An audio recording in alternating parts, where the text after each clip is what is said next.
Addis Ababa. Was that why? We're not giving the reason, but we believe that could be the reason because you know what we are going to do with the cameras out there. So the plan was to shoot something in Addis Ababa, but that couldn't happen because of that. And how long did you stay in Addis Ababa? A night. A night? Yeah. Without your equipment? Without my equipment. The guy who works with your toys without them? My equipment. I mean, how was it? Must have been really stressful. Yeah, it was. I was even telling Anita back in the episode that what am I even going to do? Because I didn't even know how safe the equipment were going to be. And they took everything from me. I couldn't edit, I couldn't shoot anything. We were just all we had were our mobile phones. Wow. And this it was quite stressful. Anita, how did you feel too? Knowing that you had prepared your lines, your links in your head, you're going to shoot something in Ethiopia only for you to get there and say no. I was very surprised because we declared the reason why we were there. It wasn't like we were coming to stay for long. We were just transiting. So I thought they were going to be more understanding. But trust me, the workers at the airport honestly are not friendly. Even when we were going back to go through the arrival and go pick up the equipment, we almost missed our flight. Yeah. Wow. Almost. It was such a hassle trying to go through arrival because that's what the baggage claim is, and then pick up our equipment. Because without equipment, we can't go to stations. What are you going to do there? It would be like we're just going to chill and then just come back without having the content we wanted to create. So that was, apart from that, we didn't have any hitches. That was like the only hitch in Ethiopia. Okay. Yeah. Let's talk about Seychelles. So from Ethiopia, you got onto the plane. Yeah. Just by a little knack of missing your flight, and then you were in Seychelles. Yeah. What was the welcome like for you? It was very nice because we were welcomed by the Seychelles Tourism Department, Miss Ingrid. Asante. Asante. She's Ghanaian. Ah, okay. Yeah, so she's Mrs. Asante. They hosted us quite well. We went to a 5-star hotel. The view alone was superb. And going with a lady who likes to take pictures, you know. you can imagine the stress I had to go through from arrival till we left. Oh, then take me this picture. Oh, let's do this video. Oh, let's do that. You know, but I know it was fun. I didn't enjoy the food so much because I'm used to eating from Asabia, eating fufu and banku. And I had to eat. When gets it? I had to eat, what's the rice called? They don't eat long grain rice. Basmati. Basmati. And the taste is different, the feel is different. So when it comes to food, I didn't enjoy it so much. However, when it comes to their seafood, that was my actually. Anita, were your expectations met? I mean, I'm sure you've read about Seychelles, you did your research before you got onto the plane. When you got to the airport and the first touch of town, were your expectations met? My expectations were overmet. Okay. First of all, I was very curious about so many things. So, of course, when we were told we were traveling, I went online, I checked Google to see how the city looks like and have a mental picture. That's right. Exactly. We got to the airport, and then the first view from the airport was breathtaking. I'm like, okay, what is happening here? The sky looks extremely blue, and the view even at the airport, you can see the water just around the airport, the planes and all of that. And my first impression, I was like, this place is very neat. Okay. I kept telling them, they say, hey, it's not like this place is like really, really neat. And so upon inquiry, we were told that there are private companies who have been taxed to clean the city. And so the moment you are not doing your job, it is given to someone else. Okay. So it means that you always have to be up and doing. Right. And cleanliness is number one.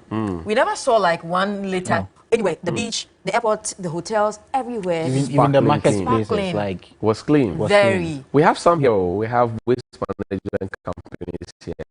But like 16 in Accra, but we don't know if they are working. Yeah, they actually don't care. We don't know if they are working. They don't care.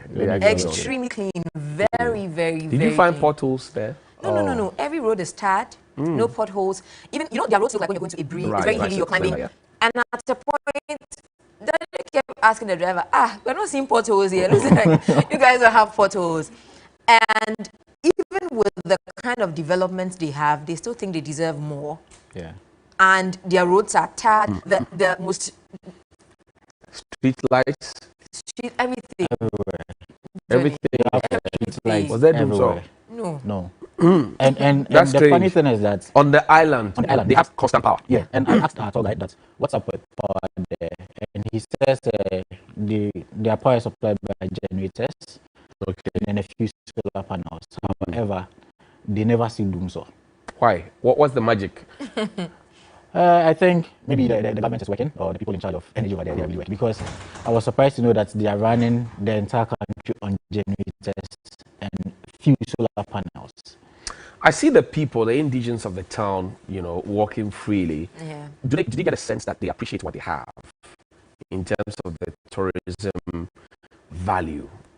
Did you get the sense? Yeah, they do, because right from the airport to get to the hotel, they are aware this is a tourist destination, and the moment you step in, they have to make you feel very, very comfortable, and they are very warm as well. They know that when they treat you nicely, you will go and you will come back. Right. Once you are there, you are spending money, you are visiting their tourist attraction sites, and that is revenue generation for them. And so they do not joke with it. Tourism is their first income earner, followed by fishing. So they do not joke with it, and they know. And also, I met. So he watched our live feed the day before, and he knew we were going to come to La Digue, so he was waiting for us over there. He just saw me. He was like, Anita. I was like, okay, wow, how did you know my name? Then he was like, oh, he was watching our live feed and all of that. And then he was like, he was in Ghana. He was in Nima. And then he got married to someone over there and then moved. Then he was like, this place that I am at peace.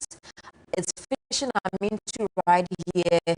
When people come to, he takes them around, you know, the island and all of that. And he was telling me, if you can move here, I'm like, okay, I have a job in Ghana. I have a job in Ghana. I can't move here. But it's a beautiful place, and I love the fact that they appreciate what they have. They know what they have, and they are very protective of what they have. Let's go to the beach, Danny. Yeah. What can you say? Like Anita mentioned, the beach actually looks like it's more like a mirror. A mirror. You can see your face in it. Wow. It's so clean. It's so clear. And It's not like the Lavender Hill. No. Okay. It's Obola like, Beach. Not at all. Labadi Beach. Not at all. Not at all. Like when we go to the beach, we actually don't want to leave the beach. The only disadvantage to me was that I couldn't swim, so I couldn't really enjoy like going into the sea to swim. But I think. But you're an Adam man. How is it that an Adam man can swim? Some of us, what are they? I can't swim. So that was the only disadvantage. Yeah, that was the disadvantage. But I think it was nice. It was just beautiful. That's all I can say about the beaches. The beaches were so beautiful. Yeah. So give me a sense. Where the folks fish, is it the same place you guys go to make merry? Because you find that along our coast, where people come as tourists, is the same place people fish. No. You find canoes parked. You find people doing their national anthem. No. Two different places like altogether. No. So where you see people just sitting and relaxing along the coast, and especially the whites, they were lined up. You see some in very secluded places, and I'm like, okay, I'm not too surprised, because the whites love the serenity and the beauty of the, you know, coastline. And where they do the fishing from the La Digue, especially, you can see it's totally different. And then the places where you can enjoy and do your photo shoots and all of that, very different. And I was wondering, how have they been able to keep their water bodies so clean? Because we didn't see anybody, you know, coming around to say that they are cleaning the place, but I'm sure people do that. But the water is still very, very white, like proper white, like tap water down here, like when you open the tap, the water that comes. Colorless. Like that, and I think we're just seeing it as blue because of the skies. If not, it would have been very white. I see. Did they have concerns about climate change because they live on an island? The effects of climate change, did you get a sense that they actually raised concerns about that, and they made mention of the fact that even because of that, it's affecting their flow of water, because they don't have streams where they can have water, like you don't have rivers. So climate change is affecting the pattern of rainfall there. And we were told that because of that, they don't have dooms, but at least they don't have water running every day, like as in all the time. So from the morning till about 9, you have water running. Then it goes off till about 4 p.m. Then it comes back on. However, for people running industries, for the hotels and all that, they have constant water. But the people at home, they try to manage the water for them so that at least everyone can get water.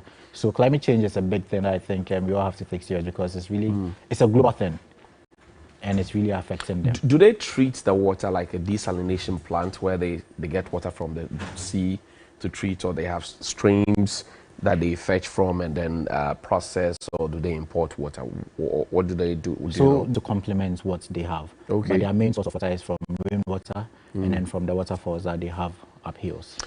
Anita, give me a sense of the youth. There's one thing that I'll give the tourism department credit for. Our itinerary was spot on. Okay. You know that at 7 o'clock, the tourist guide or your driver will be at the hotel. 5:45. So if it's 7:01 and you are not ready, They will leave you. Exactly. So like they are very on time, very. Danny, did it rain while you were there? No. It didn't rain. No. But did No, you? I think it rained. It rained. on Saturday. Yeah, Did on it flood? Saturday. No. Not at all. Oh, Not at all. There was no flood. there was no flood, was no but it flood. rained. Yeah, it Yeah. rained. Ah, I see. And it didn't rain for long. It rained for like 10 minutes. Okay. But And then it it was stopped. a heavy But it downpour. was good because the Heavy. place is hot. So Ah, okay. yeah. Extremely hot, yeah. So we've talked about the sand, we've talked about the sun, we've talked about the sea. Sex tourism. What does it look like in Seychelles? What did you find? Did we see anything like that? No. No, we didn't. I didn't see anything We like that. didn't. Or Because you- they are under a curfew.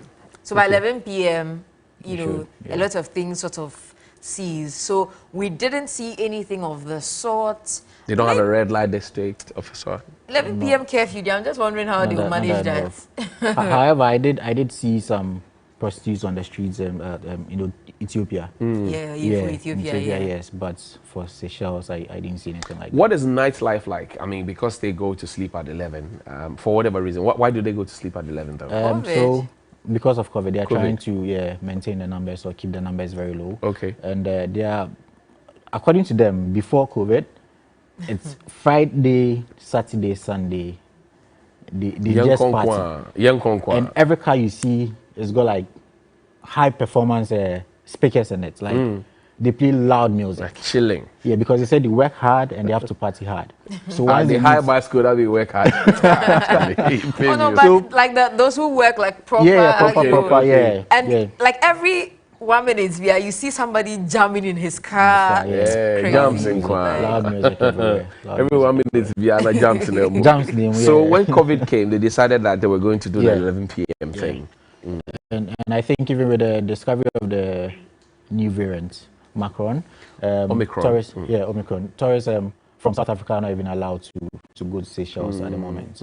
So we're there with a team from South Africa. They were even wondering how to go back to South Africa because they can't get flights going back to South Africa.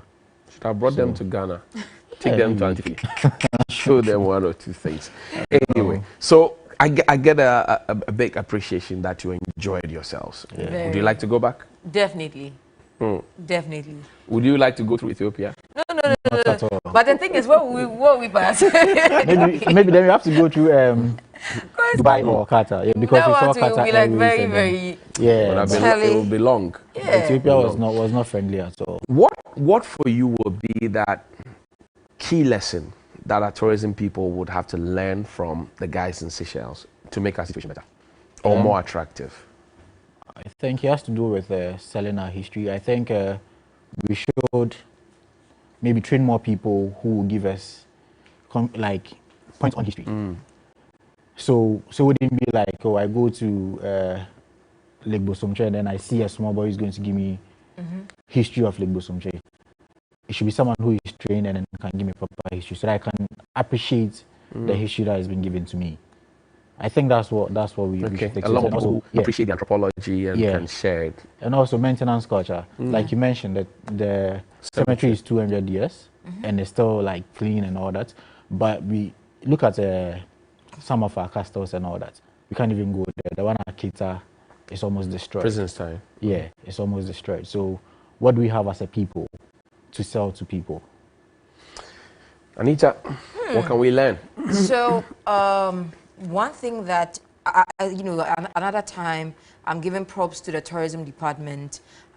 Taking the two of us all the way to Seychelles, like that's a whole lot of money. That's it. Time, the effort, everything they put into it. But trust me, it was worth it because just from my social media, there are people who are making inquiries for me that they want to, go there. Exactly. And so I honestly think that you cannot sit in Ghana and think that because, okay, we have tourist attraction sites, anybody will get up and come here. Of course, we did the year of return That's and all the right. Beyond activities the that return as well. we are putting in place. But I think that there are people who can sell Ghana outside. it will hurt nobody if we decide to bring people in to experience it, and that will also be after we have maintained our tourist attraction sites and people come here and they're excited about the things they see, the history they hear, and then they take something back home, same as we've gone, we've learned something, we're bringing it here. I'm just hoping that as we're talking about it, the tourism ministry will take a thing or two and make ours better. It won't hurt bringing people from outside, if from Seychelles, from which other country, just 2 people to come experience what Ghana is like and tell the story. Is a hotel expensive in Seychelles? Because that's one of the things that our tourists talk about here. When people come, they say, well, you guys are too expensive. Your food perhaps too expensive. Did you get that vibe there too? Life in Seychelles is expensive. It's expensive. Seychelles is, because maybe they get all their revenues coming from, about 90% is coming from tourism. So it's very expensive there. So fortunately for us, we didn't get to pay the hotel bills directly. So we can't say, but we know at least from the few things we got ourselves from town, like buying even data, getting food along the way and all that. It's quite expensive in Seychelles. Is the internet good? Even when we were up there flying, it was working. We had 4G. Yeah. In the skies. 4G. I was still posting my stuff from, I think we're transferring from Pralang to Ladig, and I was taking shots and posting it. And I was like, this is, I don't want to mention the network today because it's also down here in Ghana. But we kept wondering, why is it in Ghana here? It's not like that. It's a different thing. You know, but when you're out there, we went to a resort that, you know, is quite, you know, down there. Network was still working. You mean that same network that's here? Yes. And it's not like it's just like the same company. The same company. They are here. The same company. We don't want to. Same logo, same logo, same name. Everything. And it's not like we just have network. We have 4G. But maybe we're not paying more here. Maybe they're paying more. Johnny, it was very amazing. We were how many feet above? About 20,000 or. And it was still working. No, like we had 4G. Thanks, guys, man. Yeah, but also to add, I think like Anita mentioned about social media, I think people should take social media very, very serious because I landed myself a job in Seychelles. Yeah. You did? Yeah. What job was that? Posting, like people were contacting me to shoot music videos for them. Okay. And this is something I do full time. So I think everyone out there should make use of social media, post as much as they can, and who knows, maybe your next job will be coming from there. I see. Yeah. Great. Thank you very, very much. That's Daniel Tete Oklu. He is a producer on TV3 New, the lead producer, I should say. He directs sometimes. He's a drone pilot. He's a cameraman. He edits. Yeah, and he got a job at Seychelles, but he rejected the job to come back home here. Danny is here. Anita Kufu, your host on Lady Circle, right? Ghana's most beautiful. Which one again? Date Rush. Date Rush, entertainment news on TV3. Which one again? Hey. A whole lot. Yeah. I want Dobin.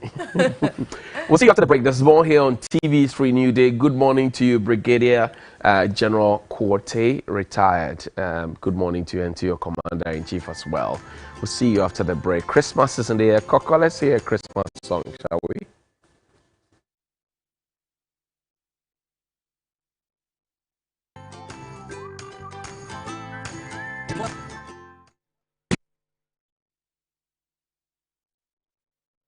Every day he has a drink filled with malt. Every day he has a drink filled with malt and milk. Every day he has a drink filled with malt, milk, and cocoa. Every day he needs the nutritious goodness of Milo. Milo, the energy to go further. This advert is FDA approved. Mom, Dad. That woman wants more than to be a friend. We are here to discuss plans for your mom's birthday today. I think I forced myself to forget because I didn't want to believe that you, bastard, had a wife. Your exciting and entertaining TV series is back again. Home Sweet Home, Next Generation. Birthday party at home makes it seem like you're a cheapskate, which you are. Dad, something been in the cake. This is the first time that I've fallen in love. You want me to lie? No, I just want you to help me out so they won't blast me and prevent me from using the car again. Well, she said she was looking for Yoko. Your name. Enjoy Ayoba with MTN. Download Ayoba now. Nutri-Snacks Oats Digestive Biscuits. Tasty goodness. Home Sweet Home Next Generation, starting Tuesday 7th December, 9 p.m. on TV3.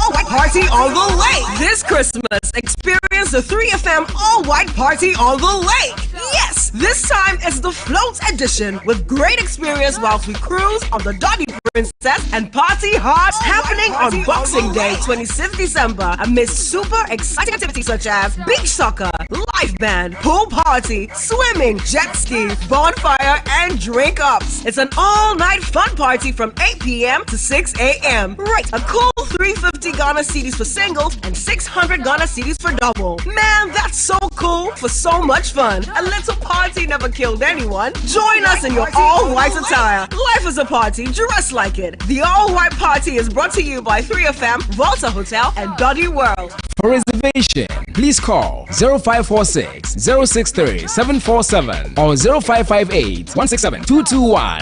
Sponsored by Johanny Auto Cooling Center. All-White Party on the Lake.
Welcome back, and yes, we're still in that Christmas mood. It's about 23 days to Christmas officially, and well, we've been talking about what you're doing to prepare yourself for Christmas, the chicken and the turkey and all of that, and so we're looking forward to it. And here on New Day, we'll definitely come away with some very interesting content as well.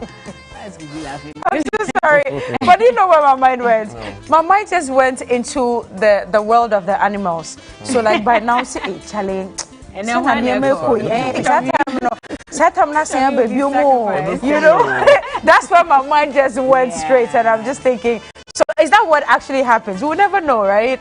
Do they feel it? When I like buy, among themselves. Yeah.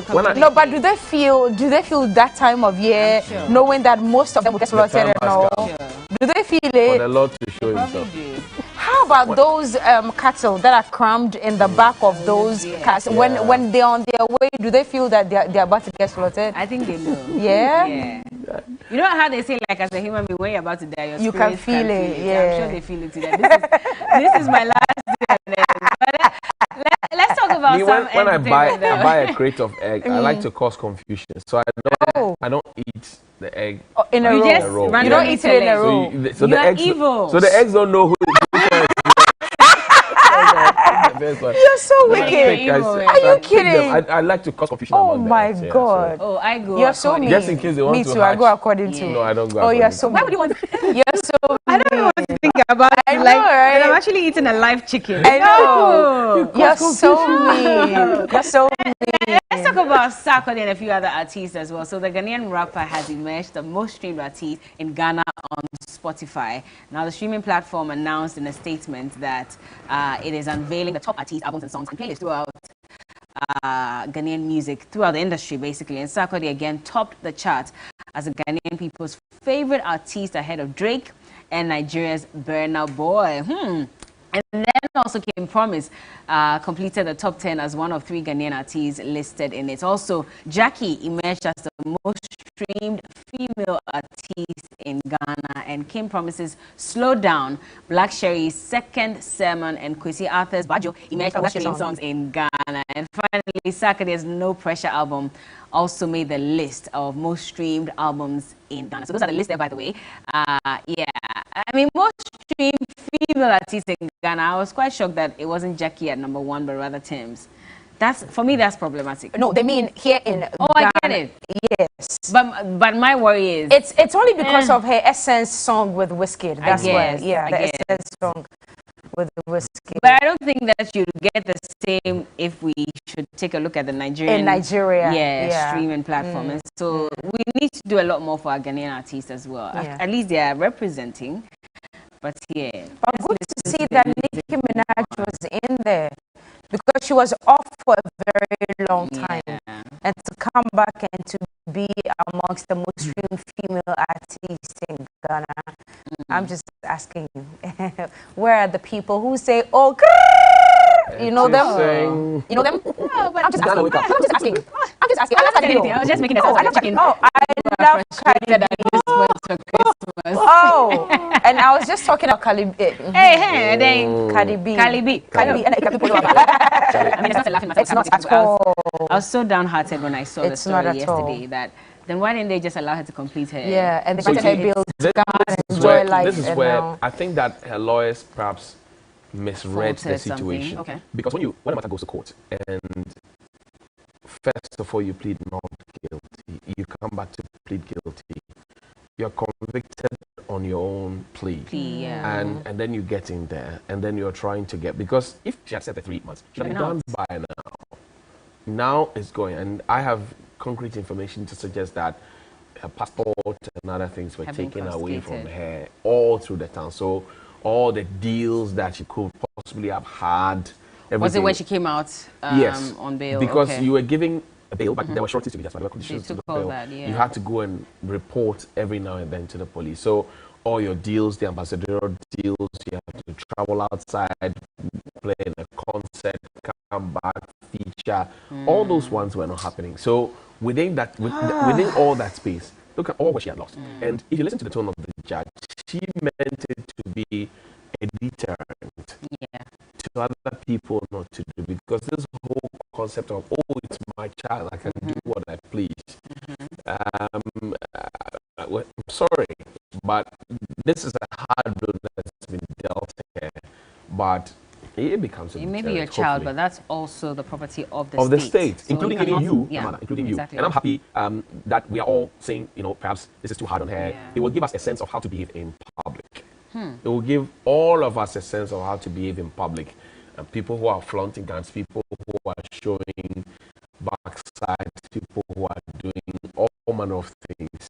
There are laws that are there to deal with you, because the indiscipline has become too enhanced in this society. Too enhanced. And you see the younger generation they're watching, who follow and use these persons as celebrities and whatever it is. They now will want to emulate what they are doing. And that's it. Sure. That's why you find SSS1, SSS2, JSS children smoking weed and doing a video and showing and twerking and having sex and everything else and recording it and posting it. So at some point it must stop, because this is not how our society is. I mean, we sell culture and tradition to the rest of the world.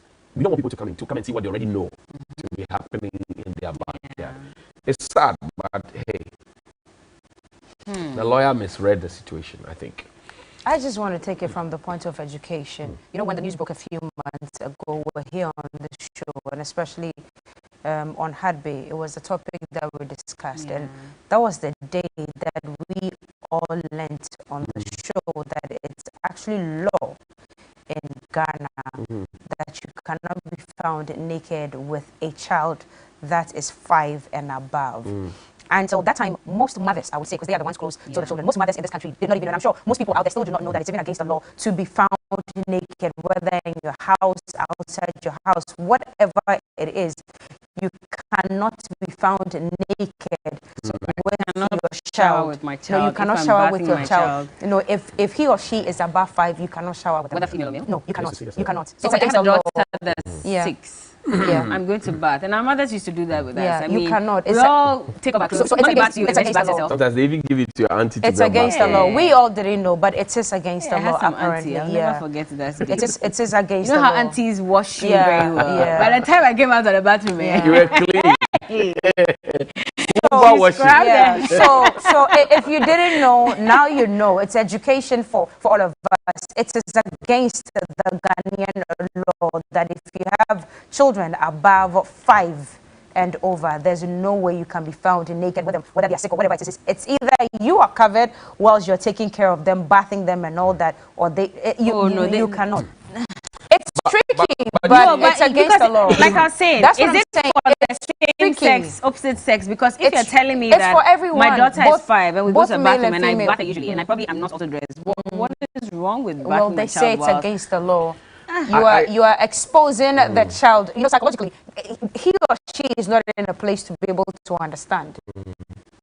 So don't even do it in the first place. If it's something we really want to explore to bring education, we can. Maybe we should, Yes, maybe yeah. we should, so that we have lots of the experts exactly, and maybe psychologists also come in to Exactly. explain What what does it it is do to to us. your daughter Exactly. if you're Yeah, the one that yeah, can make it? I think it's something that we should take a good look at, so that we have the experts themselves coming in to I mean, explain if it's a and to naked tell father us. bathing a daughter or a naked mother bathing a son, Yeah. even son cry. Yeah, some way. This is, and this for me, I mean, from the point of view of education as well, where, for example, imagine if yes, If you're a door. no, Ipiapim Polo had, I'm not saying she doesn't have a publicist, but obviously we know that this was for a publicity stunt to try and get the numbers.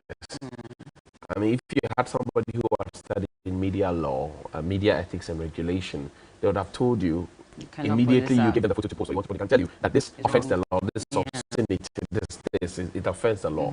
So I'm happy to be part of the Bloggers Summit, and one of the things I'm going to be talking about on Saturday, hopefully, and people.